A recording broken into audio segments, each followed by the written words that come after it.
Here, Jordan Schwellenbach, ABCA NAIA Assistant Coach of the Year, LSU Shreveport, magical undefeated season, but after 7 seasons at Central Methodist, but time at Saginaw Valley State too as well. So, Jordan, thanks for jumping on with me.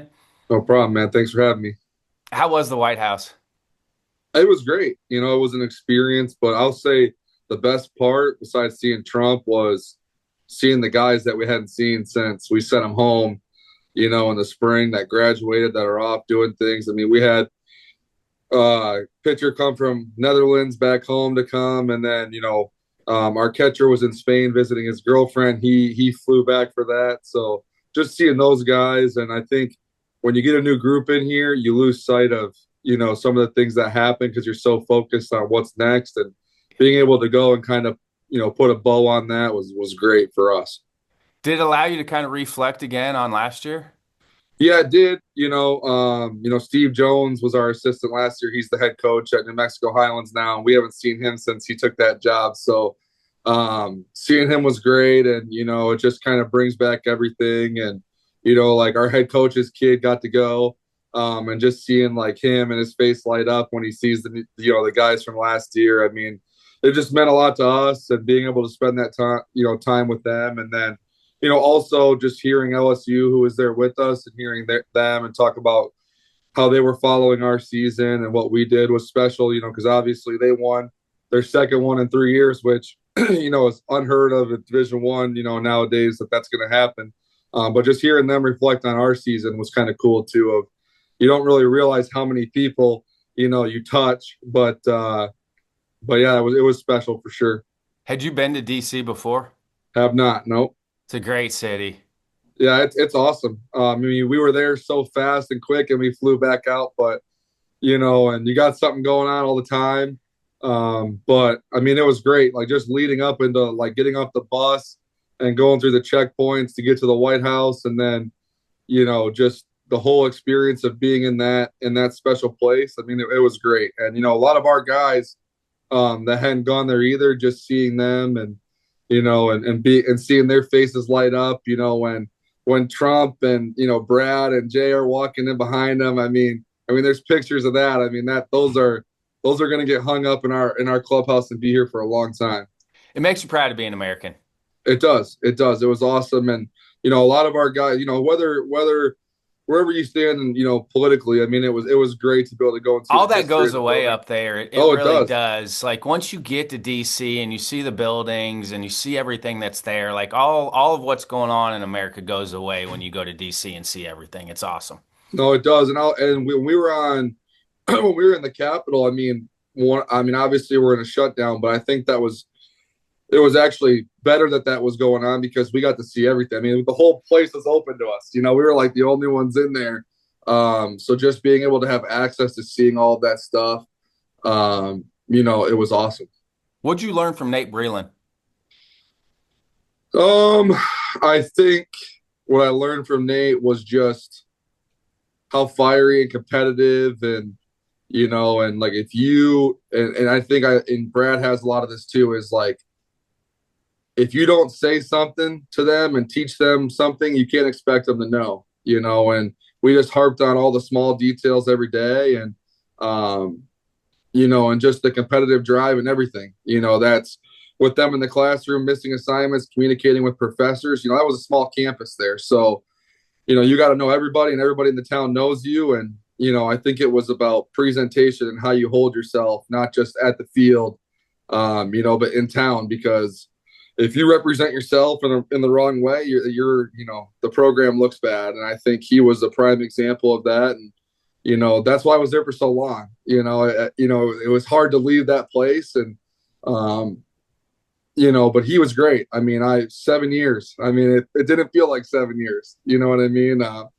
When I went there to get my master's, and then I ended up getting that and being there for, plenty a long time thereafter. But no, he's great. My wife, we love him. My parents love him.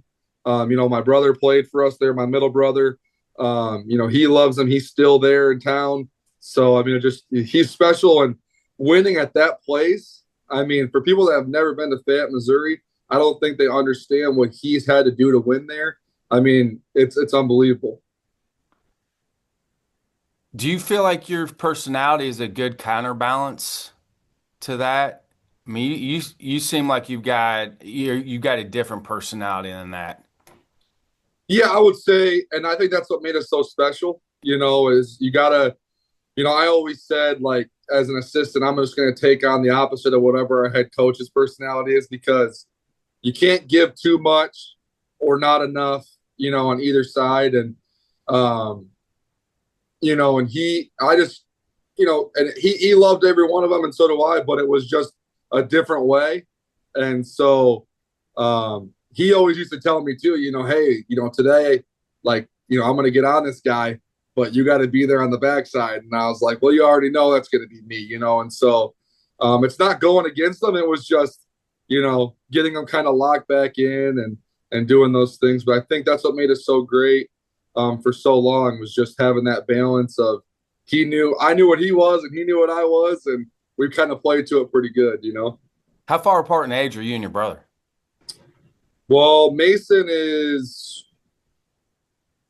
I think I'm 9 years older than Mason, and Spencer's 25. So, no, it's 27, 20, 25. So Mason, How was that? Because I played for my brother in college also.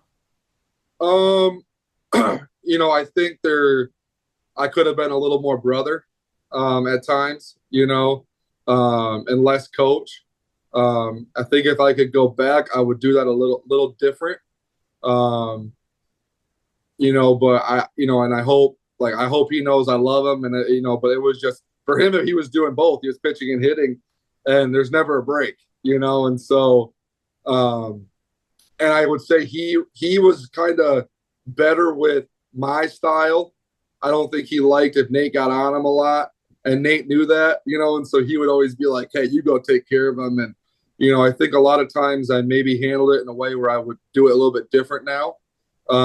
But I mean, he's good. If he wanted to play longer, he could have. Honestly, I think he's just like my little brother, except for just a little bit slower. But I mean, he was great. He was one of the 5 or 6 guys that came back for that third year after COVID, and got us there, that had been with us a long time. And we were one win away from winning the whole thing. But I mean, he's a big reason. He's a big reason why. I feel like I was good because of my brother too. And the same thing, like it was more coach player relationship at that point. But I think you have to do it that way. I don't think you can do it as a family member. I think you got to do it with the coach player relationship, because I think it sends a bad message to the team with that. Not that you're showing favoritism, but I do feel like a family member's got to be harder on their own family member if you're gonna Yeah, make it work. yeah, and it was different because my parents are, I wouldn't say laid back, but my dad is big on, they just got to know you love them. Like, those players got to know you love them, and if you care for them enough, they're going to play for you. And today's age is a little different, because a lot of these kids haven't taken hard coaching. When they get to us, and a lot of them haven't been coached. Period. That's just kind of how it goes. And for him, like, I just think I pushed him a little bit, and I think in the moment maybe he resented it a little bit. But I think if you asked him now, I mean, I would say if he could go back, I think he would do things different. I always say, I wish I would have coached before I played, because, I think you just don't understand, like, what's, like, why you're being told some of the things you're being told, why you're being pushed. And then when you step into the different pair of pants, I think you understand. You're like, oh, like, man, Yeah. well, I could wish I could go do that again. How long did it take you to figure that piece out once you got into coaching? I mean, right away. Immediately? Yeah, right away. I mean, I had just graduated, 22 years old, and you go to the rival Division II school 30 minutes down the road, and when you're going out for a mound visit and you're getting heckled by your old teammates, but I think the first couple of weeks you're like trying to get them to understand, and you're like, man, that guy's kind of acting like me, and if I could go back, I completely understand. But now I think that I've gotten a little bit further removed from it.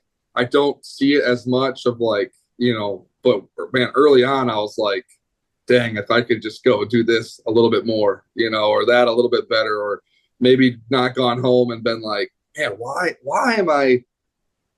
does that guy not like me? Well, you just didn't, I guess you just, it's about sometimes how you're perceived, instead of what you're feeling. So, no, but it didn't take me very long after that to realize. Was Jordan Bishel at Northwood? He came in the year after I left. Yep. He's done a good job.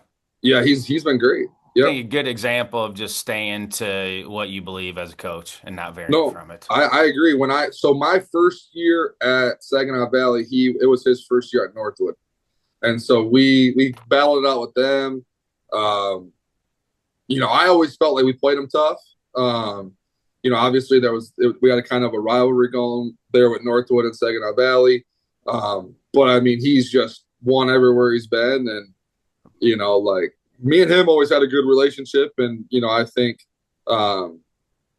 he just kind of let the dugout have fun and do their thing. And I think in the moment when you're playing against them, you're kind of like, man, like, are we crossing the line there? And then, you see him down the road and, you kind of, man, that's probably the way it needs to be done. If you're going to be like that all the time, and I it's think directed to their own team. Like, no, I don't ever have an issue with anything like that. And sportsmanship's going to be a big talking point here at the convention.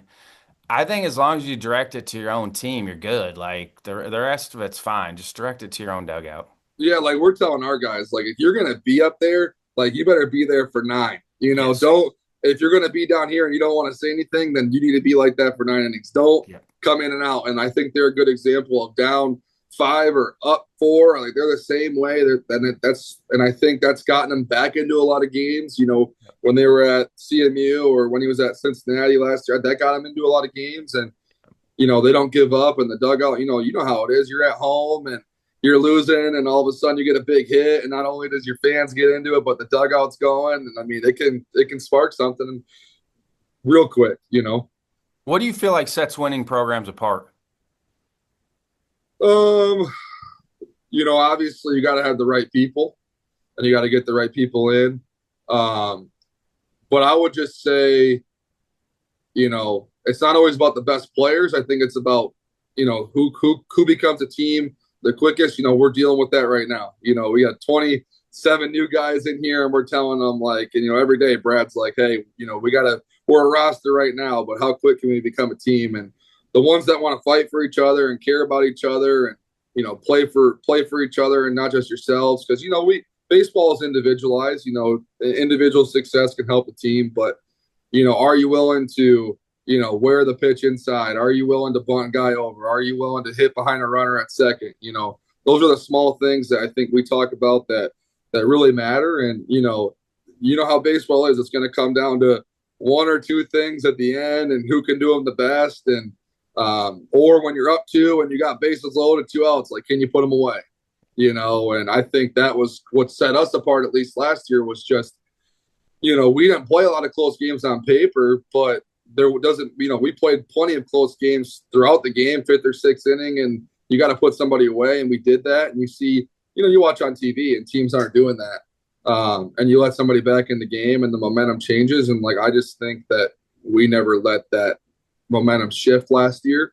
But, just doing the small things, like you watched, LSU last year, like they do all the small things really, really good. And it's hard to beat when you get to Omaha and, you don't make any mistakes. Like, how are you going to beat a team that doesn't make any mistakes? Well, you got to beat them, and it's going to be tough to beat a team that's, just as talented as you if they don't ever make any mistakes. How do you develop that to just keep the gas pedal down? It's really hard to develop. How do you develop that? Yeah, it's tough. I would just say, we're on them all the time about, like, we got the momentum, or, hey, we got to get back in the dugout. And it's easy for us last year because we had 3 All-American starting pitchers, but we play so fast. I think our plan going in, and a lot of teams tried to slow it down with how fast we were playing and our tempo and style of play. But our goal, we want to be in the dugout, not in the field, and it's like the old adage of the football, like, you want your offense on the field and your defense on the sideline. And, that was what we kind of went with. And I'll tell you, like, when that pitcher in the other dugout feels like he was only in there for 2 minutes, like, he's walking back out and saying, I got again, like, already, and like when that happens, like, you have them. And like, we're not stalling in the box. We get in the box, we're fast. We're waiting on the pitcher. Our pitchers are waiting on their hitters. Umpires are going to have to slow us down, and I think the pitch clock has only helped us, because it forces them in a little bit quicker. And, I think it just goes back to, like, there's things that you practice and other teams practice and try to prepare for us. But when you throw into, like, them thinking now about what the clock says right there, instead of like what pitch is coming, I mean, we won, and like when we were at the World Series, first time that you had visual pitch clocks, because, they're going in this year for NAI, but, first time that we had them visually, and there was one like on both sides of where the hitter could see, and you could see the hitter just staring at that thing till it got to about 10 seconds. And I'm just like, what, like, that doesn't make any sense. Like, you don't even remember what pitch just happened. You don't even know, like, you're thinking about the wrong things. And like, that's when we're in the dugout, like, what pitch you want to call? Well, it doesn't matter. It doesn't matter. Like, throw a strike, and that was our biggest thing, is just, you got to try to remove some pressure from you and put it on them. And if you can keep applying and applying and applying, pretty soon, it's going to happen. And, it's baseball. Not every time it happens, you get a line drive right at the shortstop. Like, it's baseball, like, we just try to tell our guys, like, hey, you're going to dump one in, you're going to dump one in, like, it's going to even itself out. And, but I think for us, if you look at our hitting stats, and like, it kind of spread throughout the lineup. And if someone didn't have a good day, it was just, hey, like, your time's coming, and just trying to keep them instilled in that and believe in it. And it's hard to talk to, practice it, because how do you simulate that, but for us, just staying on them in the dugout about we got to go, like, and when you're 40-0, it's not hard at that point to be like, gentlemen, like, today's not the day, like, well, today ain't going to be, but when it's early in the season and, nobody's focused on that, I think you just got to kind of let them be, and so we just thought, we practice them hard and we're on them at practice, and you just let them play during the game, like, you just got to trust what you're talking about all week, Have you adjusted to the culture in Louisiana? Oh, it's different. It's different. It was 80 degrees last year on Christmas Eve, and my wife was not happy. Not happy. Well, I'm from Michigan, so it's whole different world. But I would say it's kind of similar to Missouri, honestly. The only thing that's different from where I was and here is, I went from a town of 2,000 people to a town of 200,000, which is a lot easier to get to the grocery store, in this town than it was there. But I'm a big Cajun food guy anyway, so I think it kind of fits right up my alley of where we're at. But yeah, I mean, I've been here a year and a half now, so we're still kind of getting used to it. But I mean, there's definitely a lot more going on, which is, my wife appreciates that. So, do you have other tips for developing relationships with this generation of players? You just got to be personable, I think, and for me, that's easy. I think for some, they're trying to learn that, but I think it's get comfortable being on the phone and talking to kids, because at the end of the day, like, what you're selling is great, but they just want a relationship. When they get here, and we're recruiting kids that aren't necessarily from Louisiana. We can be bringing in a kid, from Venezuela or from California, and when they get here, they might not be, what it looked like in the pictures, because trying to get a visit in, especially with how late everything's happening now, the kids committing in the middle of their junior college season, or in the summer when they're in the portal, and it's like, hey man, downtown Shreveport looks nice, but we're not in downtown Shreveport, and so they get here, like, they got to have somebody to fall back to, and and have a relationship, and something back home is happening, like, you got to know their parents' names, what's happened to someone's, grandma or grandpa years ago, or you got to have something that you can fall back on and keep them here and keep them comfortable, because nowadays it's just too easy to leave, and so how do you keep, everyone here? And I think Brad's great at that too. I mean, my first year was last year, and, I wasn't responsible for bringing any of those kids in. I got here late July, and, we had a lot of returners, and we sat in exit meetings last year, and I'm like, man, these kids, there's no way that this kid thinks he's going to play. And I'm like, we're going to lose 4 or 5 kids at break. They're going to want to go play. And we lost nobody. And the meetings are done. And I'm like, Brad, like, what's that about? And it's just like, they love being here. They love the school. I mean, we're an NAIA school with 10,000 students at it. There's a lot more going on here than athletics, and at a lot of other NAIs, it's not the case. They got JV, varsity, it funds the whole school. And, and I think that's what kind of makes us special. And you saw, like, last year, we had kids flying down and driving down to Lewiston that weren't dressed. And, if you look at all of our pictures of the dog plow on the field, like, those guys got on the field, and people are trying to keep them off. But, like, coach, like, I wasn't, I'm came out from the stands with 2 outs. Like, I'm getting out there, and it's just a special, special place. And, we have 44 guys here this fall, and it wouldn't surprise me again if, they're all going to want to stay. It's special. It's hard to explain. If you've never been to Shreveport, it's hard to explain. Centenary. That's the last time I've been Oh, there. yeah. A long time ago. So where'd you start then this fall? You got a bunch of new arms or maybe returning guys, but maybe didn't pitch as much because you had 3 All-Americans. So where'd you start with your pitchers this fall? Yeah, well, first, I think the running joke with a lot of them at Lewiston last year that weren't dressed, that were pitchers, was like, Coach, I could pitch for them. Or like they're watching a game in the stands and like, Coach, I'm on the wrong team, I think, Coach.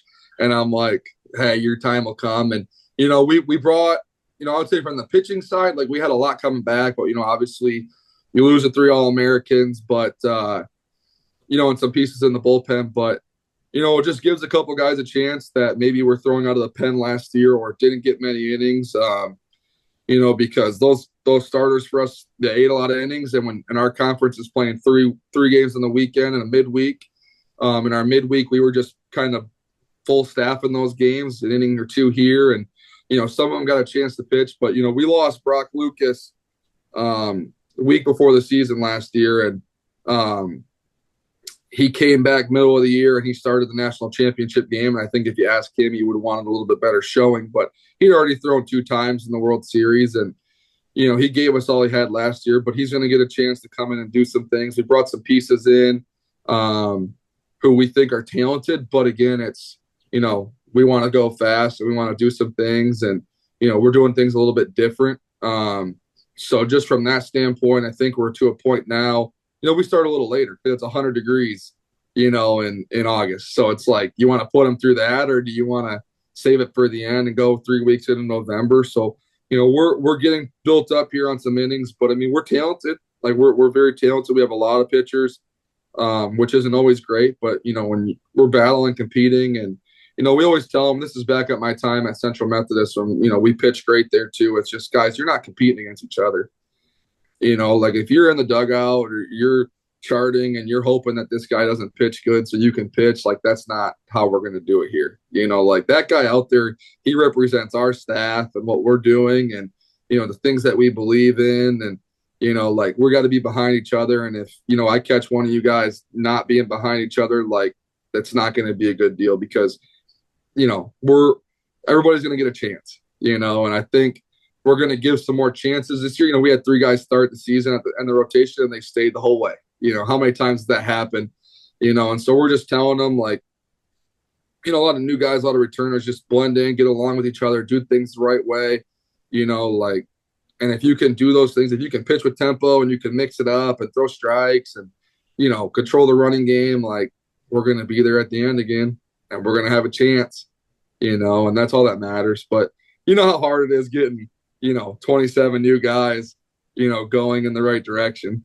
You use a stopwatch on those guys to get them going, because sometimes the tempo is probably not what they're used to. How do you get them to adjust to the tempo besides just kind of forcing it on them?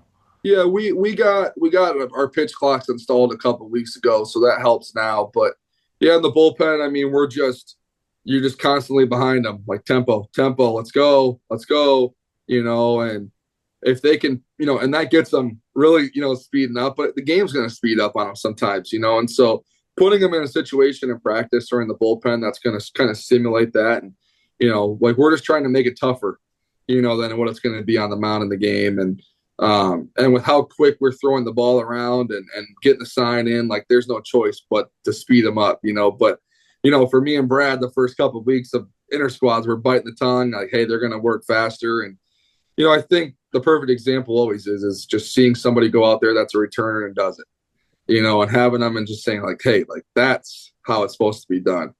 And it's not hard because all you got to do is turn the film on with them of last year's staff and say, you see how he's throwing at 14 seconds left. Like when that hitter turns his head, like we're going, but you got to train to be like that. Not every pitcher can throw bullets like that quick. And so we're training that a little bit in the bullpen of getting them on the mound and getting them going. The stopwatch is out sometimes, but a lot of it's just, like we're putting the new guy or the old guys up there first and they're going to watch and then we're going to kind of go from there.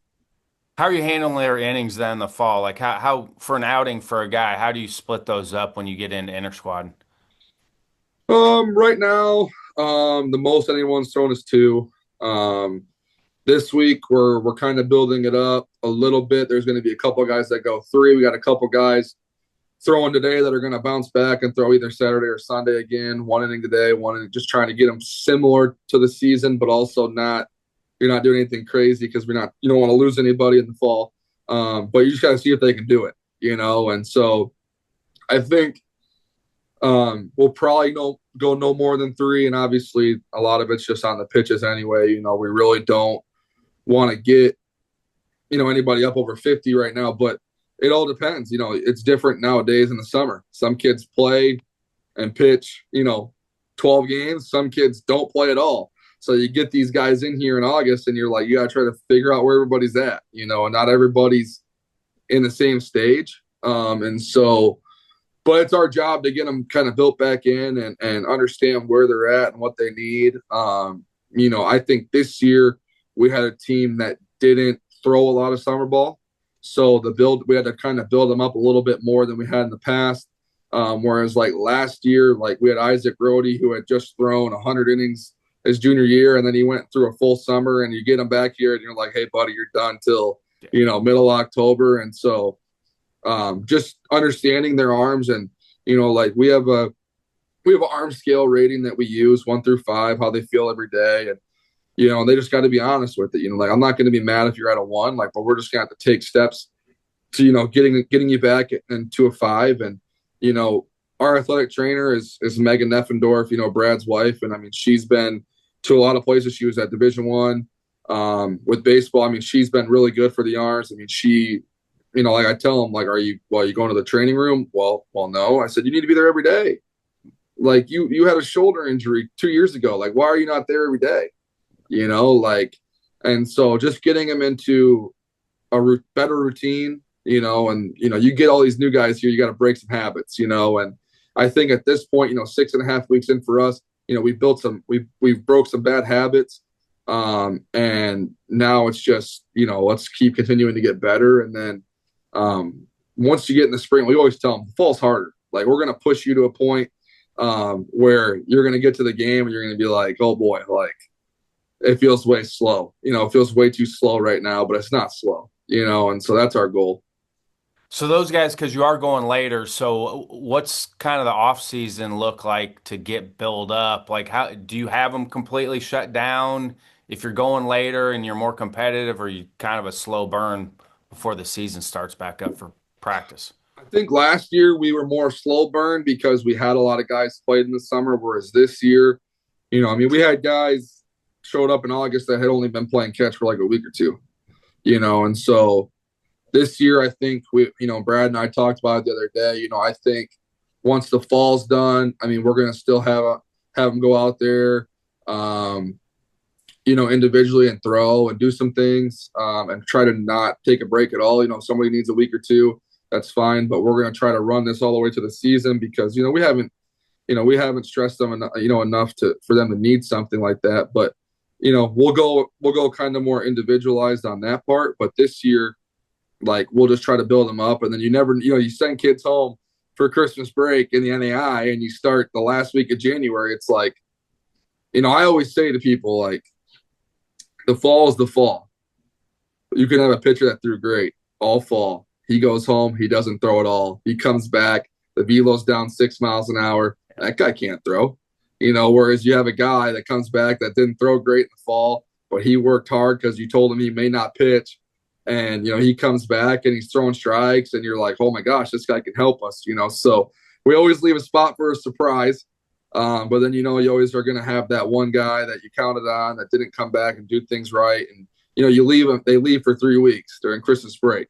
You got to be able to trust that they're going to do things right. Not everybody does, but that's the hardest part. You get back here and it's like, all right, gentlemen, like, here we go. Like, let's see who did what, What's that look like in season then with their bullpens? You have many guys that throw 2 bullpens in between the week, or is it standard 1 bullpen, you think? A lot of our bullpen arms will throw twice during the week. We try to get back to the mound as fast as possible. So, if we had a guy throw Saturday 2 innings and we don't play till Friday, Saturday again, like, we're going to try to get that guy on the mound like Tuesday. And then maybe he goes a little lighter on Thursday, day before.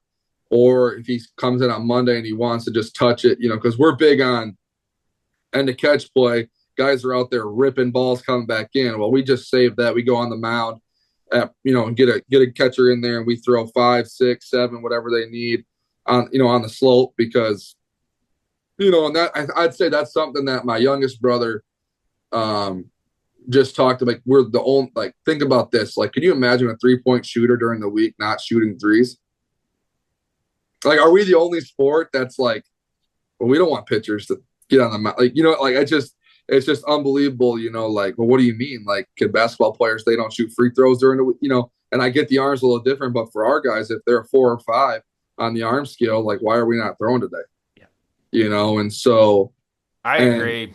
I think that's why we have command issues, because guys aren't off the, even if the catcher's short. Right. And a couple of our guys were like, this summer were like, Coach, like, you got to, like, give me something. And I was like, here, I said, listen, I said, get him on the mound. Like, get him on the mound. Yes. And we have some new guys this year that were kind of like, Coach, I'm like, just trust me.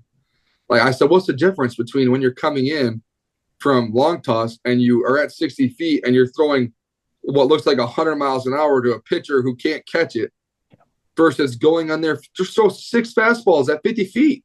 Yes. Like, I just told people, I'm like, get him on the mound. Like, get him on the mound. Like, we have our progression in there for normal bullpens, that we do. But, like, get on the mound. If you can't throw a changeup for a strike the other day, like, put him all the way back to 65 feet and get a feel for that changeup or that splitter and work on those things. Like, you're back on the mound on Thursday, like, get them going. Like we played today inter squad, and we had some guys that are throwing today that threw like 6 fastballs at 50 feet yesterday.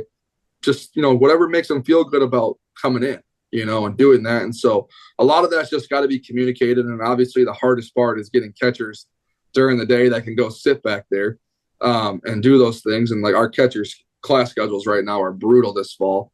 And so we're trying to work through those, but it's just, that's just the way that we've done it here. And it went well before I got here. But I think, Brad's always been like that. And when I got here and I was like, Brad, we got to get him on the mound. Like, why are we not on the mound? And he's like, we got to be on the mound. And so having 2 pitching guys that are like, we got to have them on the mound, like, like they have no choice, and, like, obviously if they're like, Coach, I'm a 2, like, rather have you, get a good stretch in, go see the trainer, and maybe we go light toss. But, like, even those guys, they want to get on the mound, but it helps during the season when you're at the World Series, you're in opening round and you're 2 days rest and everybody's like, how's Isaac Rohde throwing on one day's rest, another 80 pitches, and doesn't want to come out. Well, it's because he's been forced to the mound so often.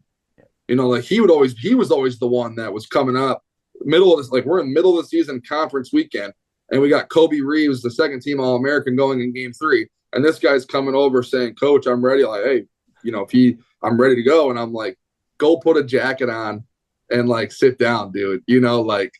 So it's funny, but that's just how we were last year. And that's, I think, why we had a lot of success. And it's helped this year, not like junior college, some Division I, so they don't get these kids on the mound. So like just trying to get them to learn and to do things kind of the way that we want. And it may not be the right way, but if they buy the numbers are proved out. Yeah, but if they just come in to buy into something and get into a routine, because a lot of them haven't had one, like we feel like it's going to help them. What is the normal bullpen progression then for you? If you have a standard bullpen day, what's the normal progression for the pitchers? Yeah, we start at 50 feet, catcher down right away. Better if you throw. Thank you. Catcher down right away. If they're off the mound, the catcher's down. Thank you. If you throw 90 miles an hour, first pitch to be 90 miles an hour, 50 feet. Catchers hate that. First pitches, we always have a gun in there, and it's not always for the fastball as much as it's for the off speed. Because as you know, like differential on off speed. Yeah, and you can develop really bad habits with the off speed if you. I always say, like, hey, listen, if we're throwing the fastball today at 80%, I'm like, please just throw the off speed at 100, because the fastball, you always can have better feel. Am I behind it? Am I trying to sink it? The off speed, like, you see all the time, like you get guys out there that can't flip it, and you're like, well, why can't they flip it? And I'm just like, go show me the video of the last bullpen. I can tell you why they can't flip it. Yeah.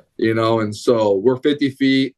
Fastballs, and they're down the middle. Like if it's in or out at 50, it's gonna hit the lefty or the righty hitter. So we're down the middle, and then we're once they establish strikes. Like there's some guys that pop it 90 mile an hour, wearing the catcher's glove for 4. They're moving back to 55, and we're gonna spin it at 55. Breaking ball, slider. They can throw some fastballs there as well. Some of our guys, depending on how they're throwing the changeup, they can throw the changeup there if they want. But then we go straight from 55 to 65, and that's changeup and splitter and two seam or sinker. And we're just trying to be down there, And so if it's bouncing off the plate or the catcher's got to kind of scoop it up, we know at 60 that's going to play really, really well. Again, we're staying down the middle, and then we come to 60. And they can kind of do whatever they want at 60. But at this point, they've already thrown, 15 or 16 pitches. So sometimes the hitting dummy's in at 50 and it travels with them.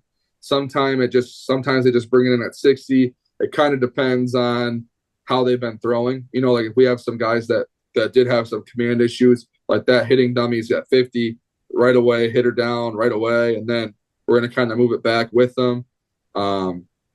Rhodey used to throw with a lefty dummy and a righty dummy in the batter's box at the same time, and he used to just pipe them in there. And Ziegler, he didn't like that. He didn't like that, so we just kind of did his issue was sometimes he struggled with the lefty, so we like to get the lefty in there with him. For whatever reason, Rhodey lefties had better numbers, better metrics against them, and then we're just like, buddy, like you got to move. Like he was so far on the side of the mound, like his heel was on the rubber, and I'm like, your changeup's your best pitch. Like you're starting that inside on him. They're not ever seeing it as a strike, so he was kind of bouncing around based on the hitter.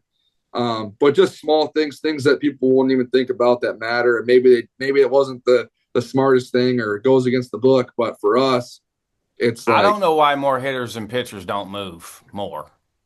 Yeah. We've had to move a lot of guys to the middle. Back a long time ago, everybody was in the middle. And then for whatever reason, they moved the righty over, the lefty over.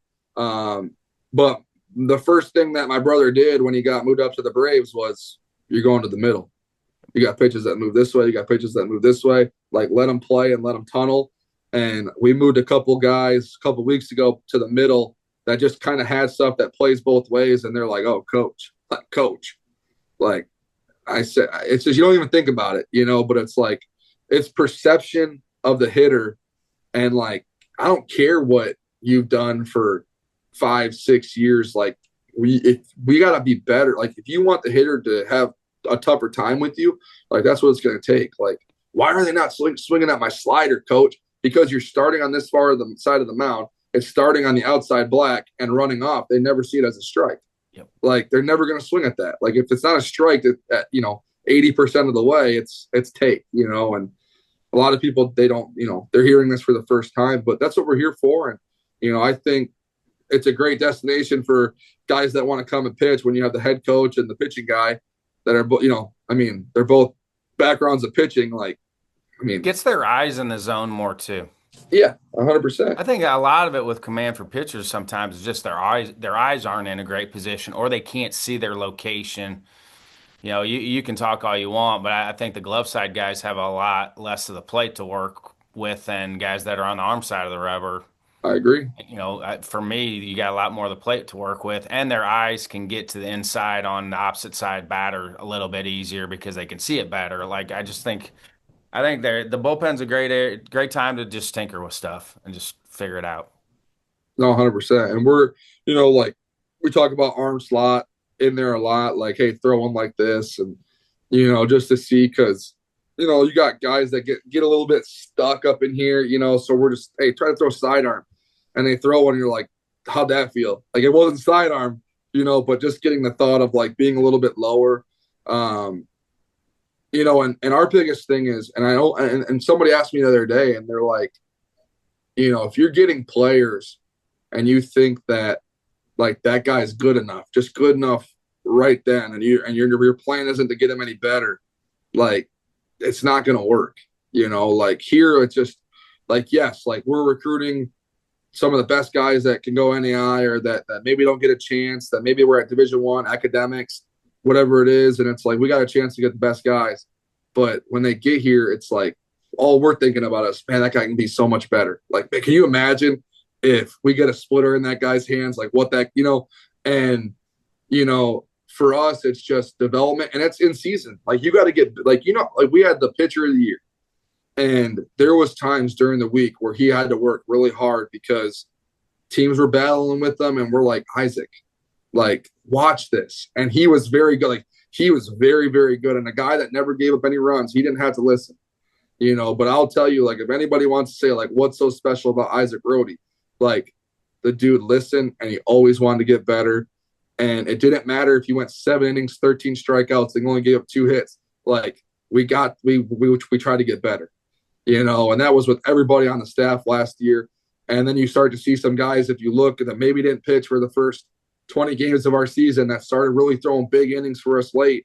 Like it's because they got better, and like, if you, like, for us, it's prove it in the bullpen, and then prove it in an inner squad, and then we'll trust you to go do it. A lot of guys are like, well, coach, just why am I not pitching? Like the bullpen's not good. Like I'm not, if you can't throw a good in the bullpen, like there's no way you can throw good in the game.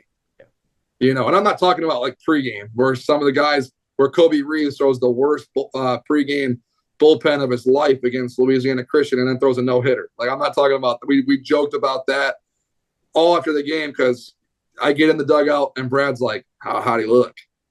And I said, he looked okay, but in my mind, I'm like, man, he was horrible in the bullpen. And like Kobe he'll laugh when he sees us, he'll die laughing because he knows exactly what I'm talking about. And it happens a lot. And then after the game, I'm like, hey, Brad, like, didn't want to tell you like before the game, but I think he threw like 2 strikes in the bullpen, and you're like settling him down as he's ripping an energy drink still. And I'm like, Kobe, like, you need the opposite of that right now. And he goes out there and shoves it, but that's how it happens sometimes, so I just tried to be that buffer. How do you look? He didn't look good down there. He might have saw 2 bad pitches, because he looked pretty decent, so. You mentioned split fingers. When are you kind of adding or changing the arsenal a little bit for guys? Right away. Right away. And it's not even that they had to throw it. It's just you put it in their hand and see how it feels. It's a pitch that's taken over right now. I will tell you, when we have good success against our hitters, because I think this offense that we have it could on paper probably better than what we had last year. When we have success this fall, it's because we're throwing the changeup in the splitter, right on right. I mean, you know how hard it's the hardest pitch to hit in baseball, left on left. I think a lot of them are trying to develop this kick change nowadays. Like, we don't like that here in this program. It gets pushy, and so guys that come in that don't have that, we're like, here, try the splitter. And then we can kind of work back off of it. Like, hey, do you need to have a couple more fingers on it? Maybe think change up and throw it. But there's a couple guys that throw it now that are like, they don't even remember, like, they don't even think they remember a time where they didn't have it, So we got a good mix. I'd say we're about 50-50 on who throws the splitter, who throws the changeup. But it's like any pitch, like, we're just trying to constantly tell them, like, don't try to make it move. Like, you see all these pitches where they're moving so much and sliders are moving so much. And I'm like, man, like a 74-mile-an-hour slider, when you're throwing 90 that moves this much, like, that's not going to work. Like, let's get a little tighter. Let's let it get 80, 82. It's a harder pitch to hit. Hitters don't want to see that, and so a lot of it's just cleaning that small stuff up. But guys that buy in quicker and the guys that have done it like that have seen so much success on it. But like, it goes back to, like, if you can't control the fastball and you can't throw fastballs for strikes and you can't get people out with just your fastball, like, it's going to be hard. You can't just go in there and throw 90% off speed. Like, if the hitters are good, like, they want that. It's a good thing for us. Like, last year, our pitchers got to see it firsthand. Like, people thought that if you throw us off speed when we were hitting, like, late in the count, like, they were going to get us. Like, there was a point in the season last year where all we could hit was off speed. Like, because we had saw it so much. You see it so much. And we just hammered it. And there would be games where fastball blown by us. Fastball fouled off late. Breaking ball, good pitch, hammered to left center. Like, man, that was down. Like, yeah, but, like, if you see it enough. In our conference, we saw it for like 3 weeks in a row. Yep. And now you finally got a guy that throws upper 80s. That's like where we're like, oh, guys, like, all week we're like juicing the machines up. We're juicing the machines up. And, like, guys, we got to get back on it. We haven't seen that in a while. And then, like, just feed us the pitch that we can hit, and so our pitchers were just, because they like to go off speed late. Everybody wants to throw off speed late, put them away. But, like, I'm like, guys, are you like, just watch. Like, what do you? You can come in with the plan, but you gotta watch the hitter. Like, I'm like, the plan is good, the scouting report is great, but when the guy falls 2 off way late, like, you gotta maybe change the plan of guy can't hit off speed to maybe we go up, up and out or up and in here with the fastball and read swings. Yeah, I mean, that's too many people. I talked the other day with Nate. Actually, it was funny because I told him, I said, Nate, when are people going to get back to watching the hitter? Read the swing.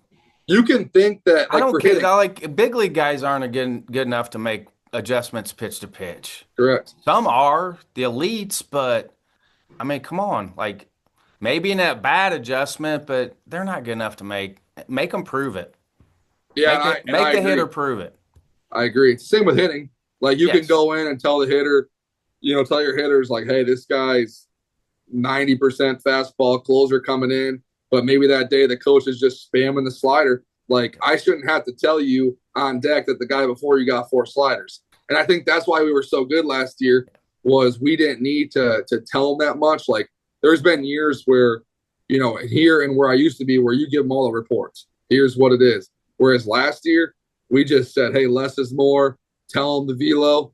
Tell them that they throw, if they have a changeup. Other than that, leave them alone with the breaking ball because they know everybody throws one.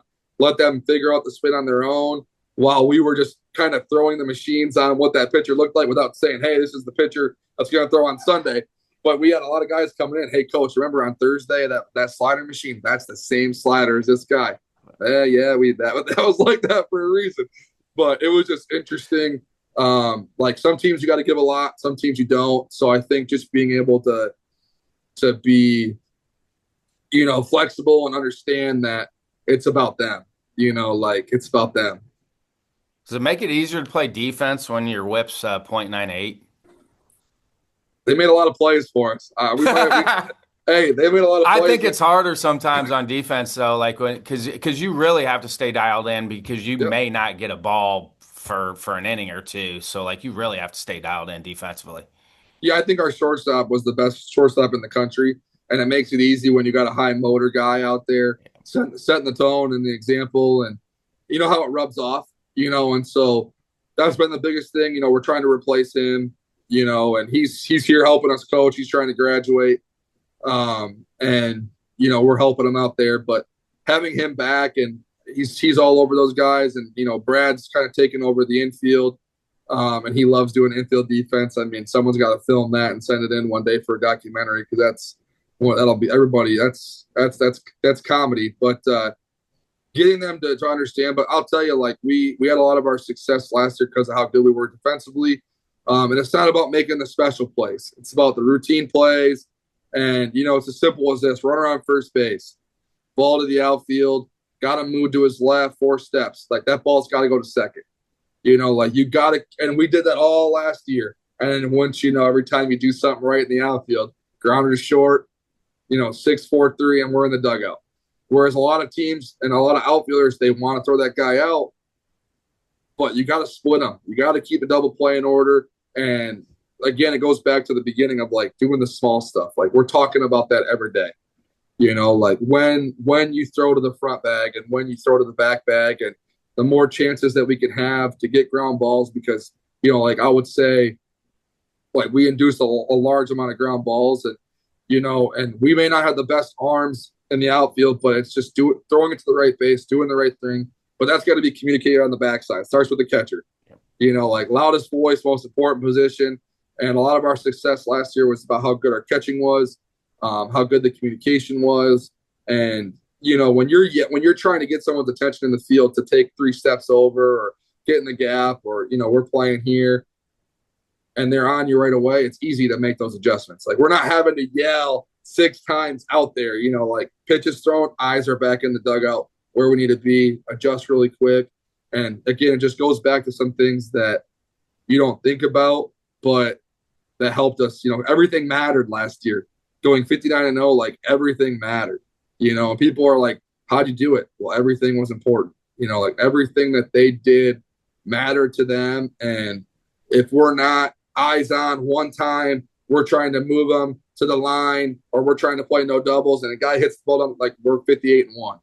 And we believe that. And we're trying to tell this team is like we could send the same 40 guys out again this year that we had last year. We won't go undefeated. It won't happen again. I said, so the goal is not to lose any games. It's just do things right, react and battle adversity. And that's in game and, during the week. And if we can do the things that we can control well, then we're going to be just fine. You can't control strike 3 looking on a pitch that you thought wasn't a strike, or, you're stealing second. You feel like you're safe. Guy tags you on your waist. He rings you. You can't control those things. We don't have challenge and replay here. So like, how are you going to respond? Are you taking that to left field? And now you're running into a ball too hard and it gets by you and a guy hits a triple when it's a single. Like, those things we got to shake and do better on. But I mean, we're getting there. But it's just, can they get the weight of, coming in after a team that went undefeated and, take some of that. It's not, guys, it's done.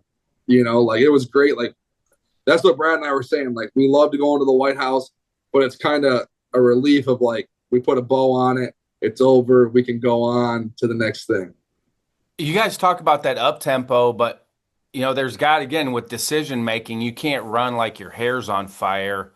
Where's that balance where, offensively and on the mound, we're going to work fast, but also we have to make good decisions defensively on the bases. So we're not running around like our hair's on fire.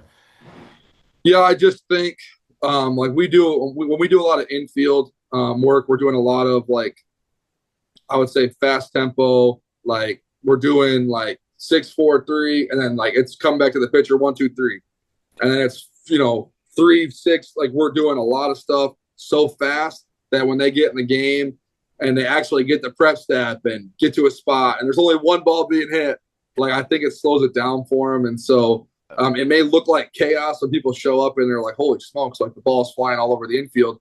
But then you get to inter squad and the game's over and everybody's like, coach, that felt slow, coach. But I'm watching the clock and and it doesn't look, and it's not slow. And so when you're not scrimmaging for the first 4 weeks of the fall, I think there's a lot of maybe not hesitation, but like, is this going to work from the new guys?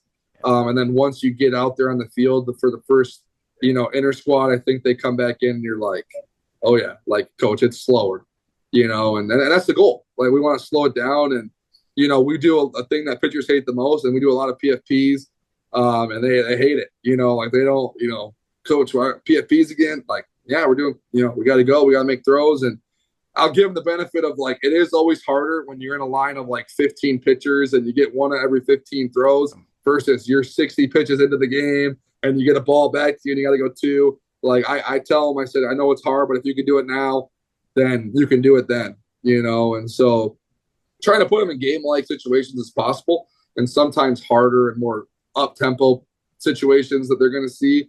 But you never know, like, people get hurt, guys, get hurt for a week or 2 during the season. Like, so making sure guys are moving around, they're comfortable here, there, and somewhere else, and having, plan A, B, C, and D, because you never know in the season, what that's going to be like.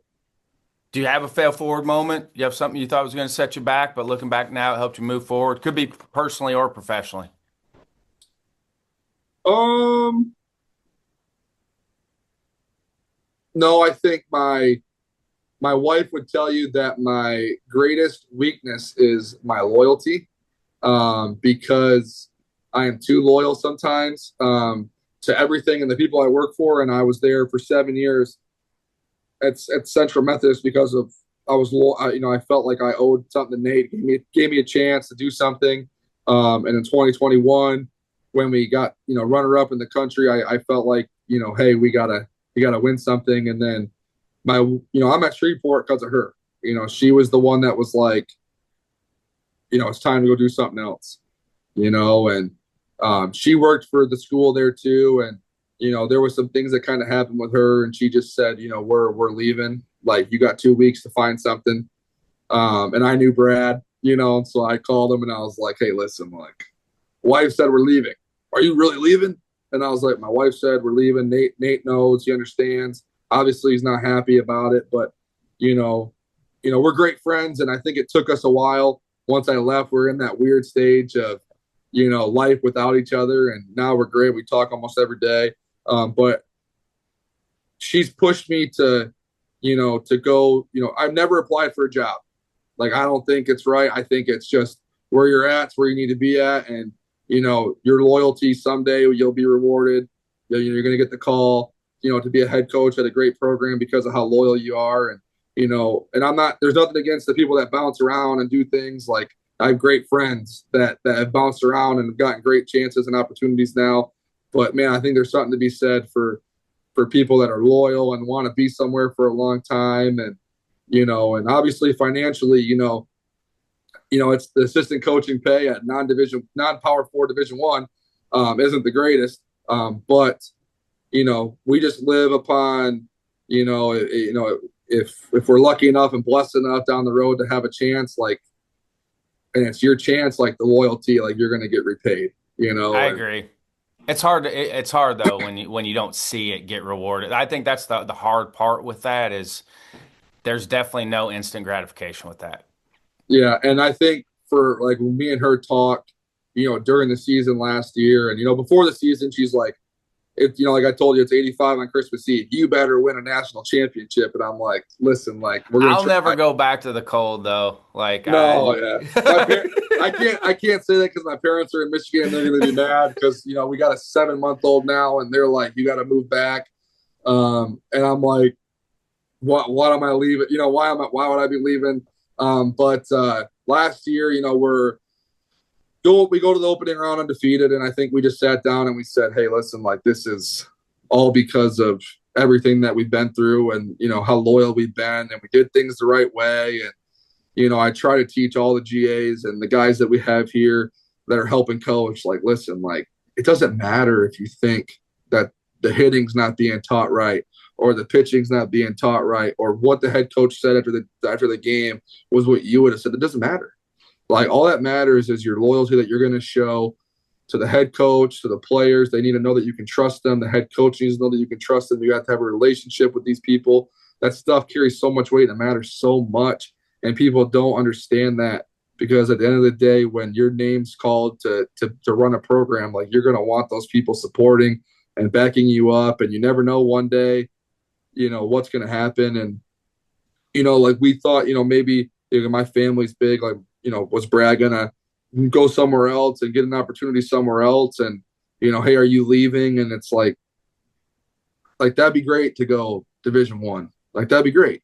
But for us right now, like, we're just trying to go win another national championship and do it the right way. And obviously there's so many steps that have to happen.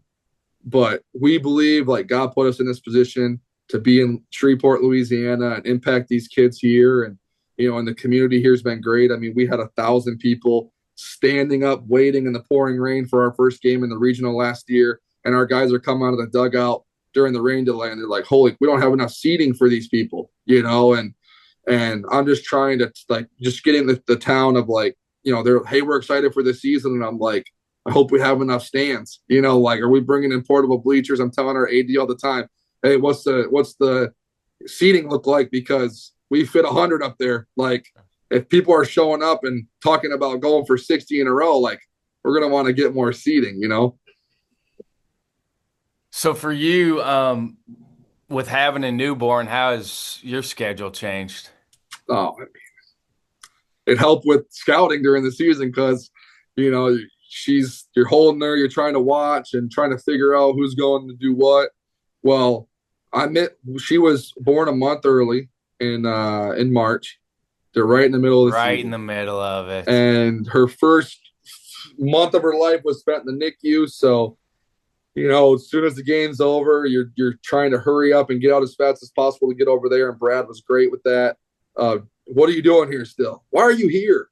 Like, and he understands. And, obviously it put a lot of pressure and strain on my wife. She teaches, middle school history, and, I appreciate her. Like, and she was always like, it sucks without you here. And, we're in Hobbs, New Mexico for a conference game, and she just gets home. She's home for the first weekend, and you got to miss that. But,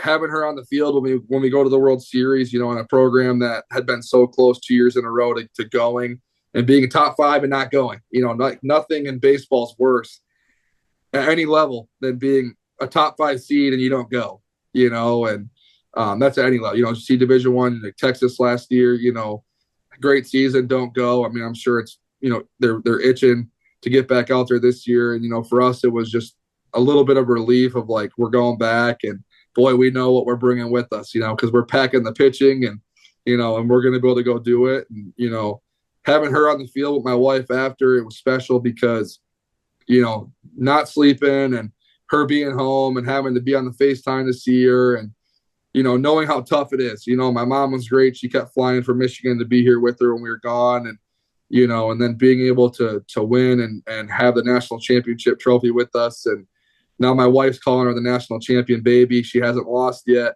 So, all those things. But, we're just, everything happens for a reason. And we knew that, when she came home and said, hey, I'm pregnant, we're doing the math, and we're like, oh boy, like, it's going to be, you hope you're in a good position, and then it's like, you're not even talking about recruiting and doing, and like a lot of that stuff is just makes it tougher. But I mean, makes it better too, though. Yeah, I mean, it gives you an opportunity to get away from it. Like taking her to daycare every morning now, it's like, now it's like, yeah, like you're, might have been tough, but now it's all worth it, Winning this award, does that kind of put another bow on this too? Yeah, for me, I think it's just about everything that I've gone through to get here, and obviously we had a special group, and the award, like I always tell my wife, like, the award's for you. Like, it means more to her than it does for me. Obviously it's very special to me, but for me, it just means that our guys are really good. and we did the things the right way. And, we played every game. Everybody can say, like, we played every game to win, played every game hard, but it doesn't always happen. Every team does that. Yeah. And it just, like, a lot of them, like at the White House, like, and seeing them in DC, it's about those guys. Like, it was never about me. I don't coach a base. We just get the pitchers ready, and Brad called the pitches. We kind of have a weird system of calling them in. And I just told him, like, if we're going to go fast, like, I'll help you and we'll talk about what we want to call, and I'll show you the chart every time. And we talk in between innings, and I can deal with the pitchers in the bullpen. But, like, if we want to move fast, like, you got to get these signs in. And it worked really good. So for a lot of people, like, man, he's just the guy that stands in the background. That's how I want it to be. I just got to be there to pick them up and keep them going and doing those things. And for me, I think if you ask anybody, my personality is out there and it shows up. And there's not – and when you have a personality like that, you can't take a day off, because as soon as I take a day off with it, I got people saying, what's wrong? What's going on? And so we tell them they got to keep it, outside the gate when they walk in. Like, that's the same thing for us. We had that conversation a couple days ago with some players and with one of our young coaches. It's like, these players, they're going to respond to what you want to bring them, and someone's got to bring the juice. So, why not us, It's the best way to go about it. Yep. Love it. Jordan, thanks for your time, man. I appreciate it. Man, I appreciate Happy you. Happy for you, and yeah. see you in Columbus. Appreciate it. Yes, sir. See you.